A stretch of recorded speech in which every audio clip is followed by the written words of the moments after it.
Question 22 works just like the previous one. We have got to find the common ratio of the series, so we use the fact that a term divided by its predecessor, must all equal the same common ratio, because this is happening each time.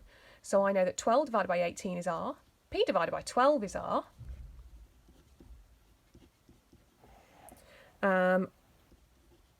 which means if they're both equal to R, then they're both equal to each other.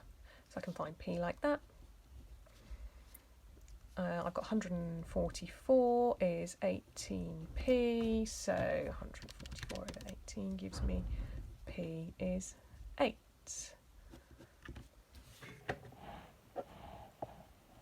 Part B. I've answered part B. Teach me to read the question properly. Right, so part A. These just go together, don't they? So that, let's find also here, and I'll put A and B. I'll put it separately in a moment. We have, 12 divided by 18, of course, would have given me the value of R straight away. I'm contemplating stopping the video here, but actually I'm going to leave it because I think it's good for you to see that if you don't read the question properly, there's an easier way. 12 divided by 18 is 2/3. R equals 2/3. What I could have done, of course, is written 2/3 there equals P over 12, and I'd have got 8 from that.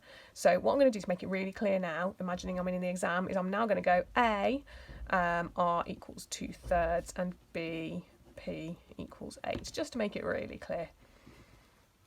So C, the sum of the first 15 terms of the series, giving your answer to 3 decimal places. The sum of n terms in a geometric series is A, lots of R to the n minus 1 over R minus 1.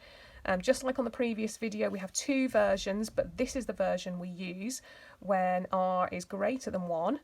This is the version we use when R is less than 1. And of course here R is less than 1, so we're going to use this one. So the sum of the first 15 terms is the first term A, and then 1 minus 2/3 to the power of 15. Notice I've replaced n with 15 here and here, and 1 minus 2/3 there. Now I want to point out at this stage, once I've typed this in the calculator, I'll get the answer. If I'd used this version of the formula, I'd still have got the same answer. It's just that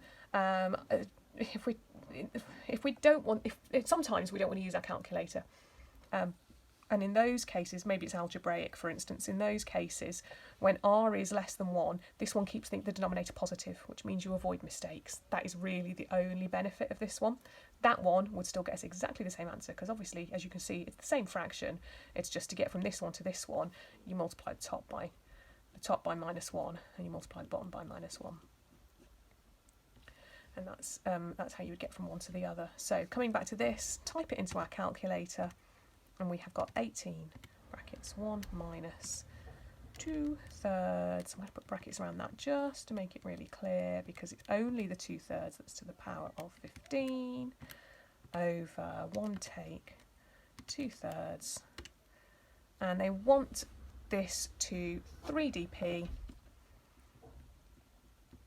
Do you know what I would recommend for exams? Always write down the whole of your calculator display first, and then do your rounding afterwards. Because if you, under pressure, forget to do this, or you don't do it to enough decimal places, you'll still get the marks for more accuracy than you need. But if you give less accuracy by accident, then you won't get the marks. So always give it to more accuracy first, and then the required degree of accuracy afterwards. Done. I'll see you on the next one.